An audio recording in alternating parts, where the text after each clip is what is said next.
Hello, and welcome to another episode of the Core Brands podcast. Today, I have the pleasure to welcome Marisa Soares, founder and director of EA Portuguese School. Marisa is an entrepreneur and educator passionate about making European Portuguese accessible to children worldwide. As the founder and director of EA Portuguese School, she has built a successful online business that provides high-quality, interactive language learning to young learners across the globe. Starting as a solo entrepreneur, Marisa grew her business into a thriving online school with a team of dedicated teachers, serving over 80 students each year. Her approach prioritizes personalized education, ensuring that children, whether complete beginners or advanced learners, develop their Portuguese skills with confidence. Beyond EA Portuguese School, Marisa is now expanding into publishing and educational resources. So, without further ado, help me welcome Marisa to the show. I hope you enjoy it.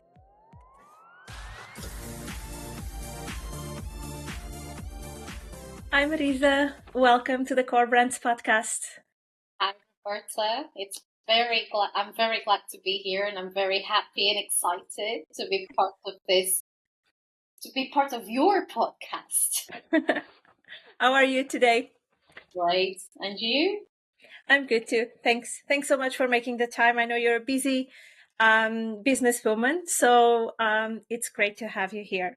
So I start all my podcasts with the icebreaking question. And for you, it was a no-brainer. I had to ask you, if you could become fluent in one language, what would that be? Oh my God, that's such a tricky question because I couldn't pick just one language. Can I give you three options? Yeah, of course. Okay. So I would say perhaps I would go for a geeky language, maybe like a coding language like Python or JavaScript, because that would help me a lot in my business ideas. Very smart. Yeah, I like that. Yeah.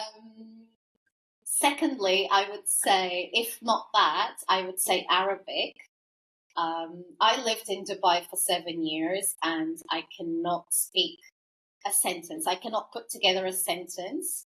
I can only just say, the random words everyone says, like inshallah, mashallah, shukran. But I think it would be great. And also because the Arab world is growing so much, so there would be business potential as well there.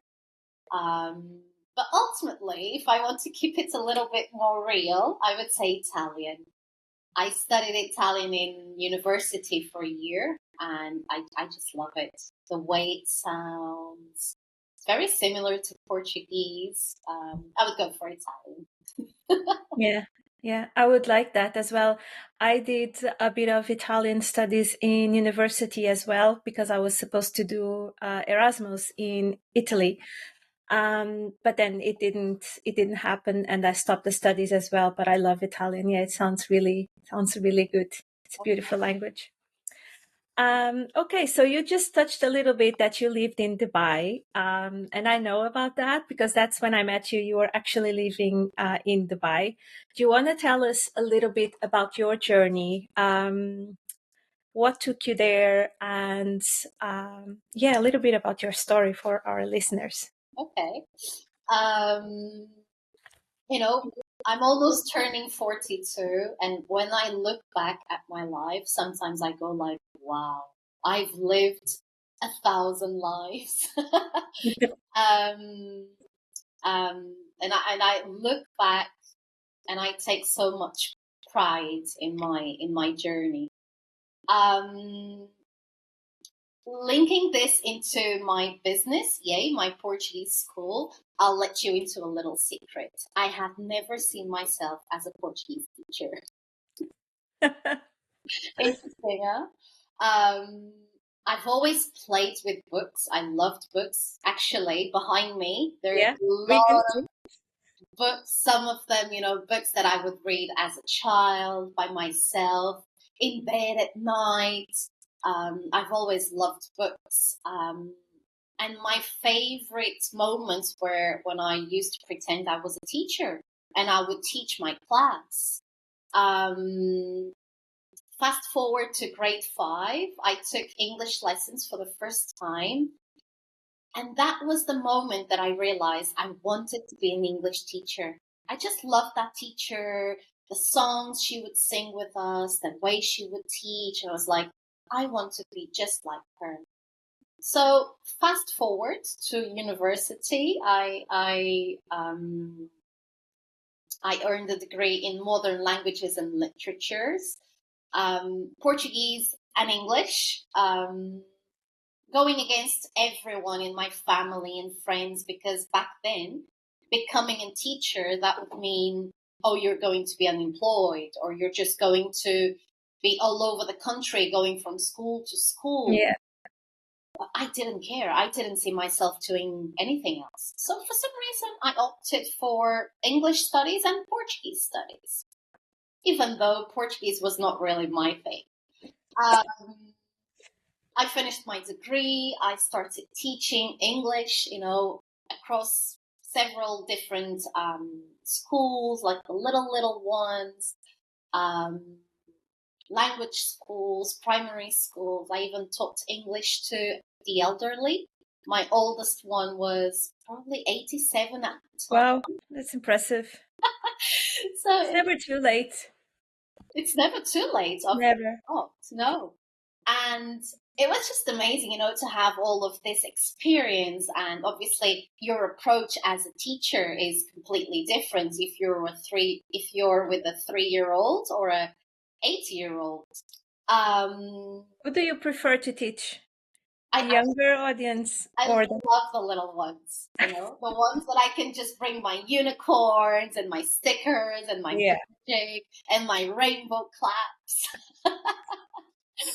Um, so yeah, I mean, I was teaching, I was doing it, but I wasn't feeling it completely in Portugal, because when I would want to do different things and projects, I would face obstacles, people saying, oh, that's too much work. We don't want to do that. Why do you want to do things differently if it's working this way? And I was like, why not? So, long story short, I decided to look for jobs abroad. I was in Switzerland for a month, 2 months actually, in the summer of 2013. And then that same year, I moved to Dubai. Packed all my things and yalla, like they say, let's go. It was amazing, like in hindsight, I learned so much. I was in 3 different schools, American curriculum, UK curriculum. I was a middle leader as well. Um, um, and it was just mind blowing, to see how people abroad do things differently from what we were doing in Portugal at the time. It was really inspiring. Yeah, I mean, this was another podcast if we were to chat about Dubai. Yeah. But at the same time, I was working with the Portuguese community in Dubai. I was supporting their children because they wanted their children to learn how to read and write. So I started doing that, and I came to the realization that there were not enough resources to teach these children. They attended international schools. They were, um, sorry, my brain is switching into Portuguese. I know the feeling. Yeah, they were used to, top games and resources and methodologies. And the typical Portuguese course book, you've got the text, you've got the questions, let's Yeah. answer. That was not really interesting for them. So I had to create those resources, and that really sparked my creativity. So yeah, and then I left Dubai. I don't know if you want to hear the rest of the story. No, I'm interested to know. So when you were in Dubai, you were working for at schools. Mhm. So when was the moment that you switched from being a teacher, working for other schools, to becoming, no, I'm actually gonna start my business? Okay. Was that in Dubai? It was in Dubai. I mean, when I was in Portugal, because I was working across several schools, I worked as a freelancer. So Yeah. could make up my own schedule. I could decide when to work and not to work. And when I got to Dubai, I remember, you will post the photos at the beach and the brunches and the lifestyle. And people were like, oh my God, you're so lucky. I'm like, you don't know the backstage. You don't see the backstage. And that meant, arriving at school at 6:30 in the morning, working 12 hours at school. It was really hard work, like I've never worked as much as I did there. So when I realized that I had to stay in school for that long day, I was like, not sure about this. I still kept going, and I worked, like I said, for 3 different schools. But throughout my second school, I was like, I'm not really happy. Like apparently I've got everything, but I'm not really happy. Um, Around 2018, I had a burnout, and I started questioning everything. I even thought about quitting teaching, because I wasn't happy. Like I would dread my days going to school. Yeah. I was so tired. It's like I had no life in me. And then I managed to do a volunteering, not a course.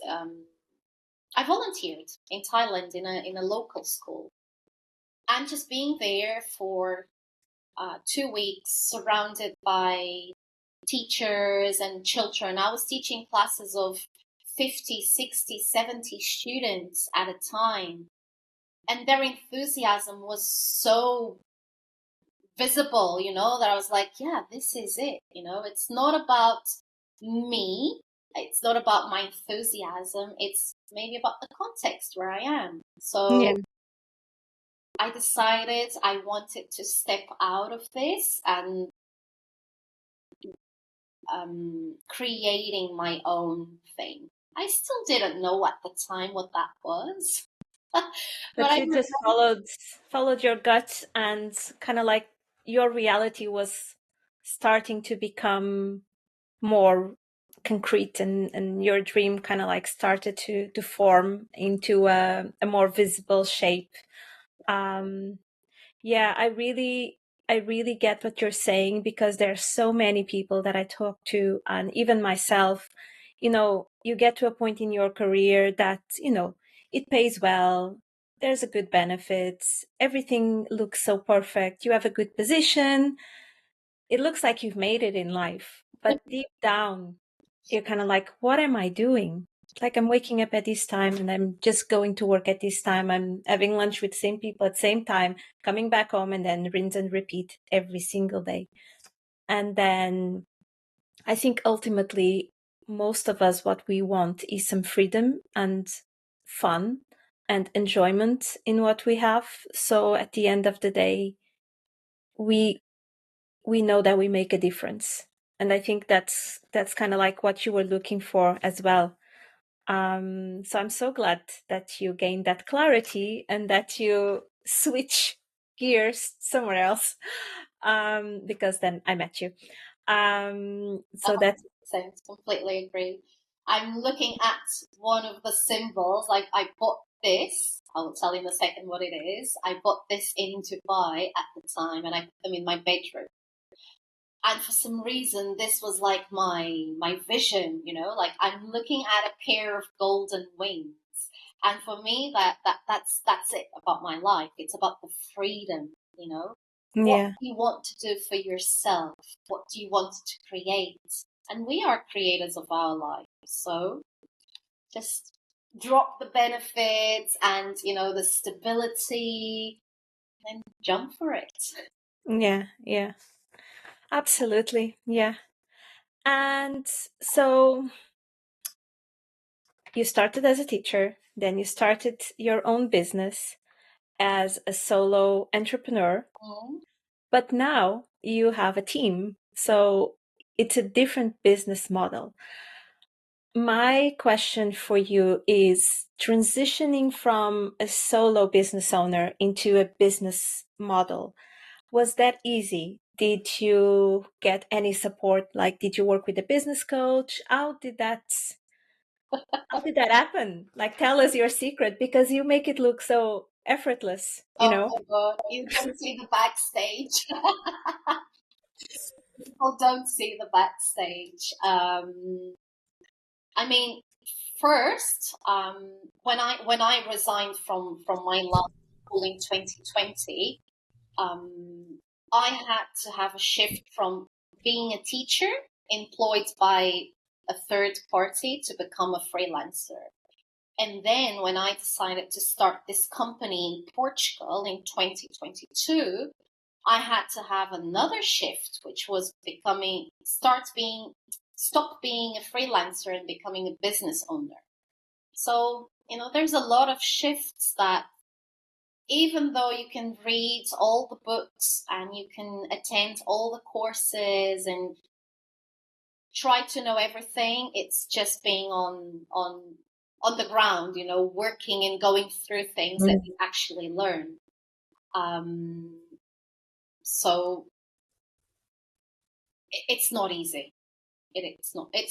And at the same time, just to add a little thing, a month after starting my company in Portugal, I found out I was pregnant.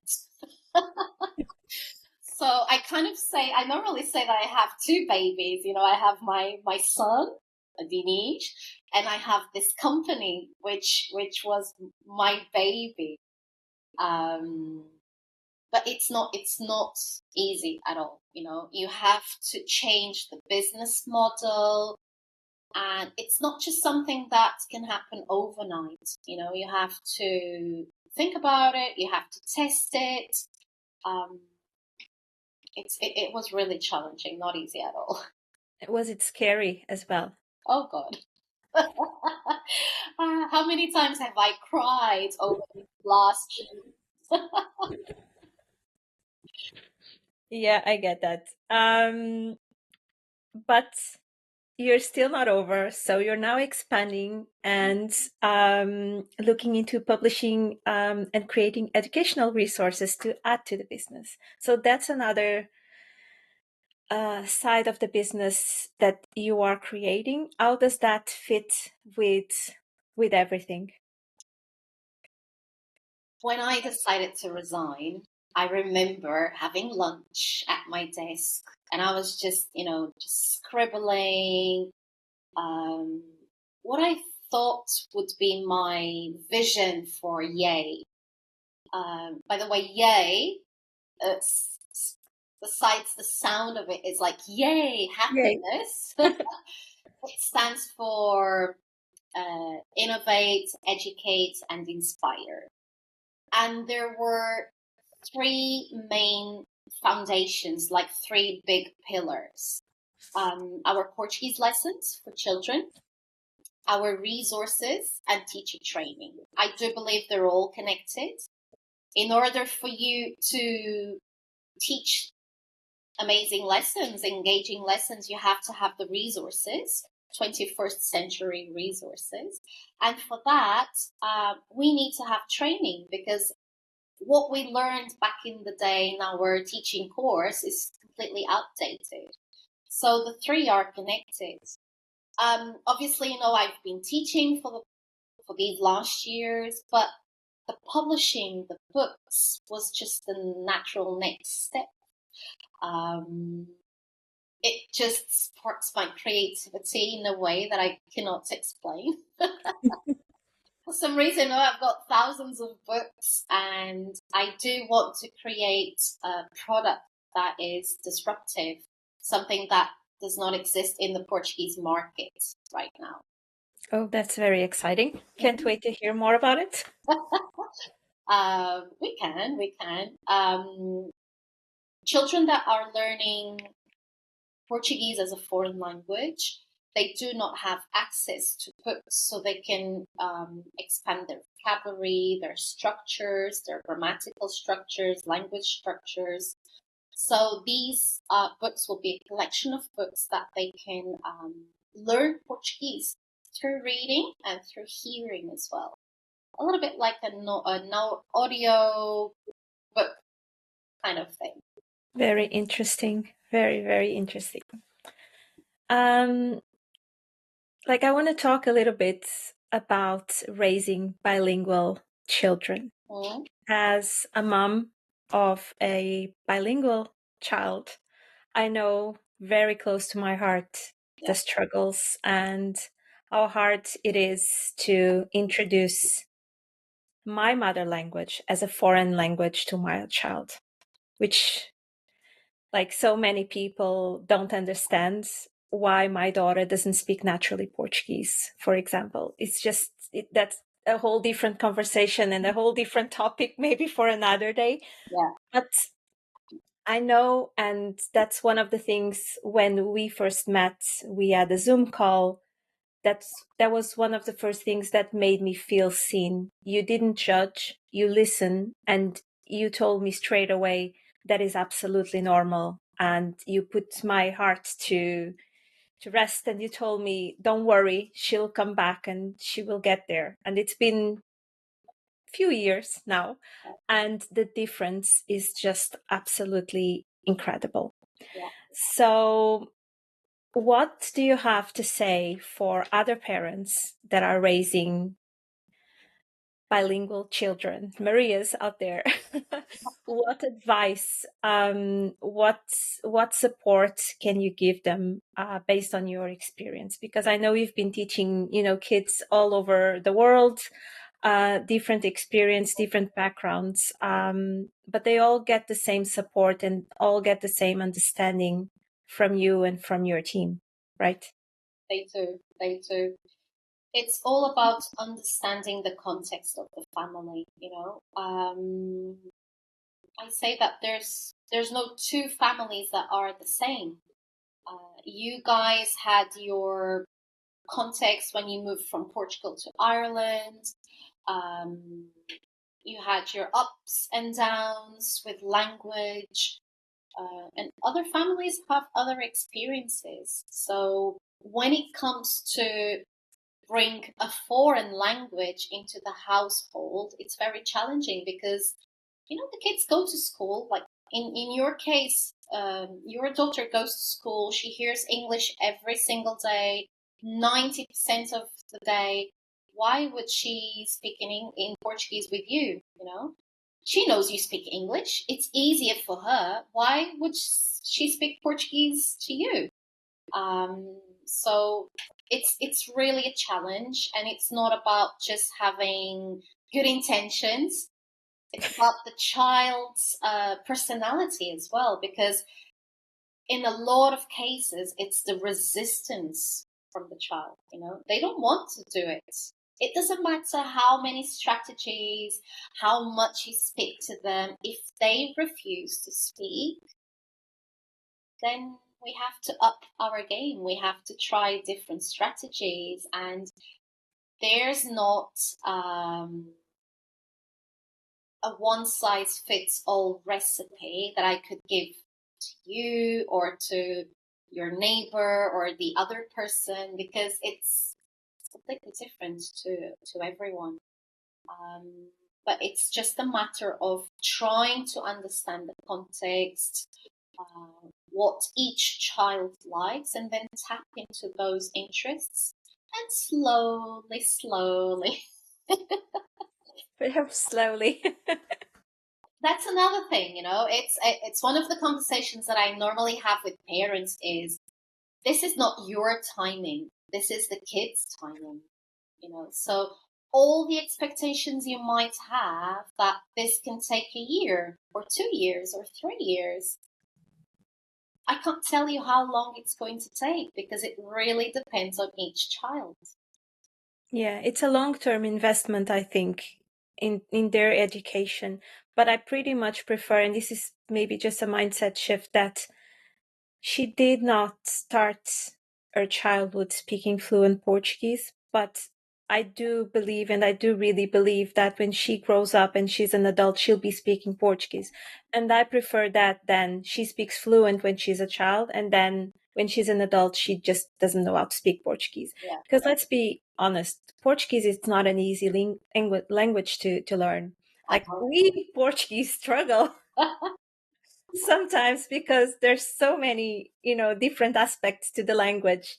um yeah, some tricky words, and the verbs and all of that, so it's not easy. Do you have any funny stories or situations, without sharing names of course, that you want to share? Oh my God. Sorry, I'm going off script. This was not prepared. Um, I would say, I'm thinking about, like you just mentioned, this just happened this week, last week and this week. Verbs, you want to have a communicative approach to the language. You want children to be able to use the language to see what that's for. But at the same time, you've got Portuguese grammar and you've got the verbs, and then it's different for all the persons. And how do you explain that to a child without them losing their motivation? So you have to break it down. Oh my God, this is funny. And that's my job. That's my expertise. I do believe that, and let me try to get to my point. I believe that language can be made simple, but we have to break it down. And sometimes when parents or children see lessons that are easy, they're like, "Oh, this is easy."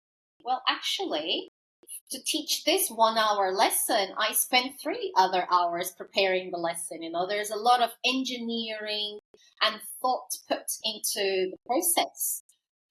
That's why we make it look so simple, but actually it's a lot of backstage work. And I did that. We were studying the present tense, and we were doing just the three first persons: I, you, he, and she. But you have to teach them the infinitive, and they have to know what that means, and then they have to conjugate the verb. And this girl, oh my God, this girl, she just wouldn't get it, regardless of how many ways I would explain, she just didn't get it.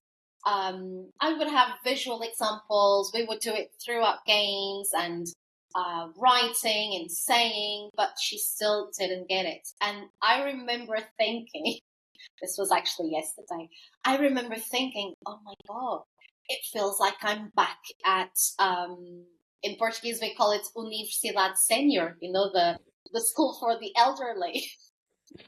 It just feels like I'm teaching those 80-year-old again. Because she just doesn't get it. How can I do this? But after some practice, she finally made it. So next week we're back at it again. Very good. That's funny. Yeah. And then, just to kind of like wrap up our conversation, I just want to ask you, as a mother, a business owner, how do you do it all? How do you manage? How do you balance and get the wheel spinning every day? I mean, it comes naturally to me. It's so easy. I'm just kidding. I was like, okay, tell me more. I want to hear that. It's a roller coaster. It is a roller coaster. One day you feel like you have it all together. The next day it's total chaos. It's either or on the business or family because the kid is sick at home, and then you get sick as well, and then there's brain fog. I do feel like a juggler, you know. I'm a first time mom. I'm a first time business owner. So there's a lot of first times for me. And And they almost like happen at the same time as well. So, yeah, when like they say when you become a mom that you are kind of like born again, you're like a different person, and there's so many things that change with maternity. But as well, owning a business, it's kind of like the same. There's so many mindset shifts that happen. So yeah, it's kind of like blending everything together and hope for the best. I, Right? I do think motherhood and owning a business is very similar. You know, you have this idea of what you think it's going to be like. Oh, I'm going to have a baby and we're going to cuddle and I'm going to see him take his first step, say his first words. Wow, it's going to be amazing. And having a business, you know, like, oh, I want to have my business because this is my passion and I'm going to, you know, create my schedule. I'm going to work just 4 hours a day, 3 days a week. Sipping cappuccinos in the cafe. And, you know, taking Instagrammable photos and Yeah. posting motivating quotes for, you know, everyone around me to see how well I'm doing. It's not that, you know. No. And funny enough, kind of like the analogy with the baby, you wake up multiple times during the night to feed the baby or because the baby's crying. And when you're business owner, you also wake up multiple times a night with new ideas. Ideas. That happened. I I did. forgot to do this. Just put it on the list, and it. Yeah, I forgot to do this. Need to follow up. I had this idea. Like, it's just sometimes it's ridiculous. As this has to stop some way. But yeah, it's very similar. It's a nice analogy. And if you could give one piece of advice to other female entrepreneurs, what would you say? Um,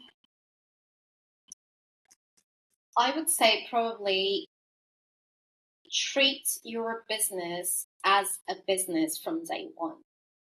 Um, I'm sure what I'm going to say regarding teachers is also applicable to other areas of business, but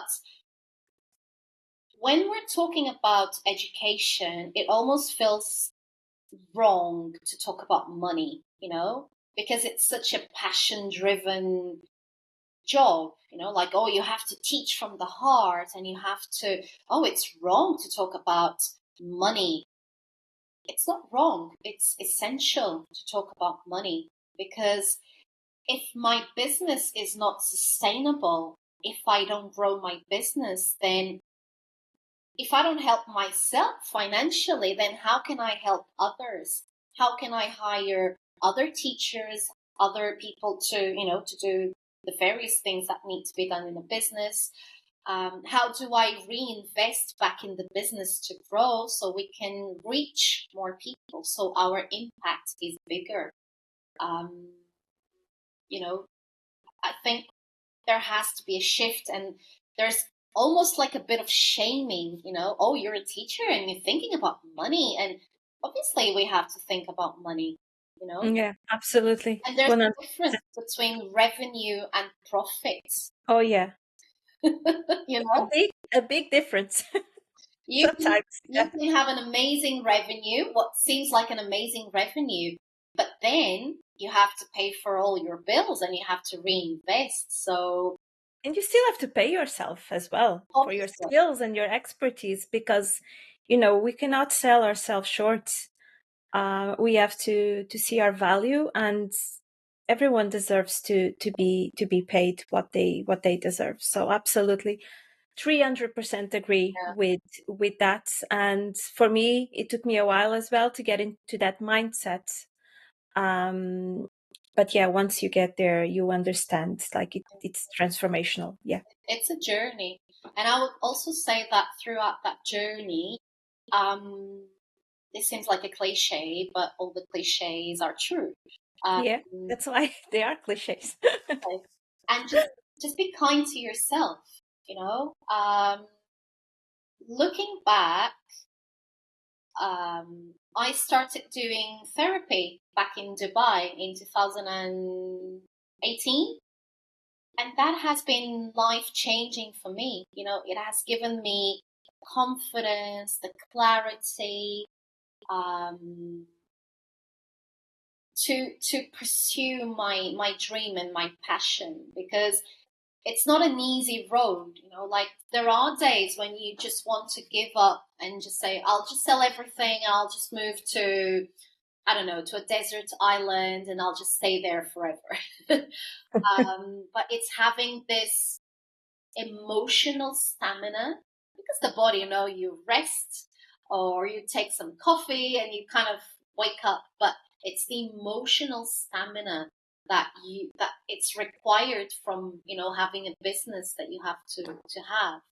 So, you know, invest in yourself as well, business wise, but also um, personally, you know, like self development, finding ways to shut down all the noise around you so you can stay true to your vision and listen to your soul calling, I would say. Yeah, and have fun, I would say. Having fun. Um, I think sometimes we take ourselves as well very seriously, and I think we should spice our days with a little bit of fun. The other day, people were asking me, why do you do the podcast? Do you get a lot of business out of it?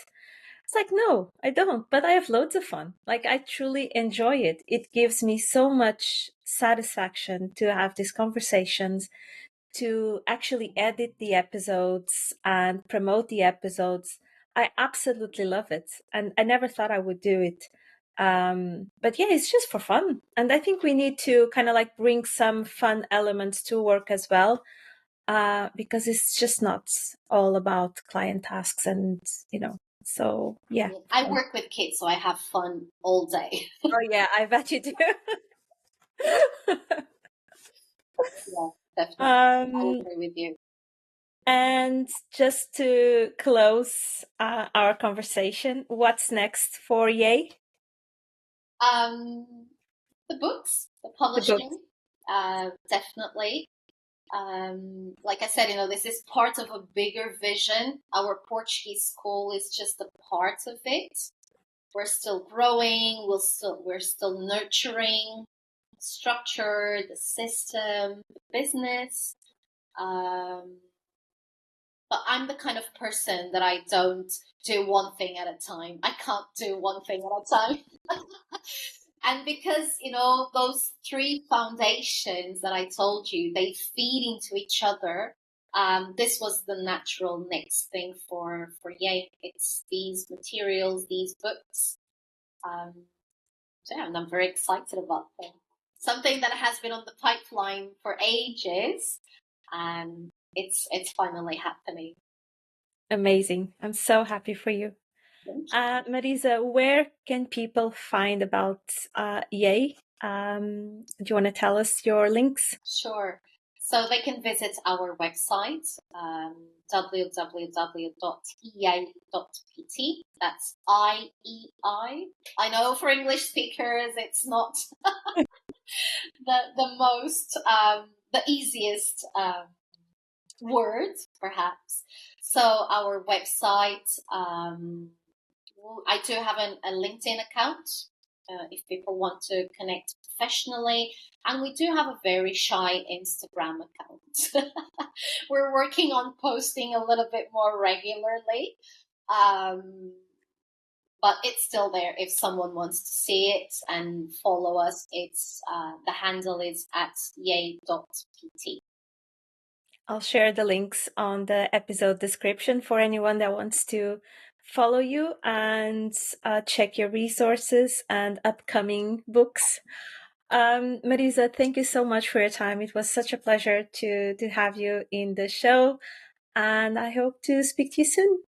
Thank you, Roberta. It was a pleasure chatting with you, and I have followed your path your professional path for the last few years, and I can see how much you're evolving as a business owner as well. And it's just amazing that you're bringing together entrepreneurs, female entrepreneurs, into your podcast. So I wish you all the best and all the success in the world.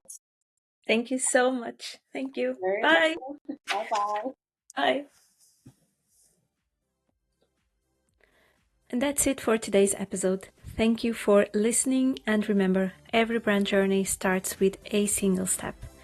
You can find the episode details in the description, and if you enjoyed it, feel free to leave a review, share with your friends, and follow Core Brands Podcast to be notified of new episodes. Until next time, stay inspired and keep creating.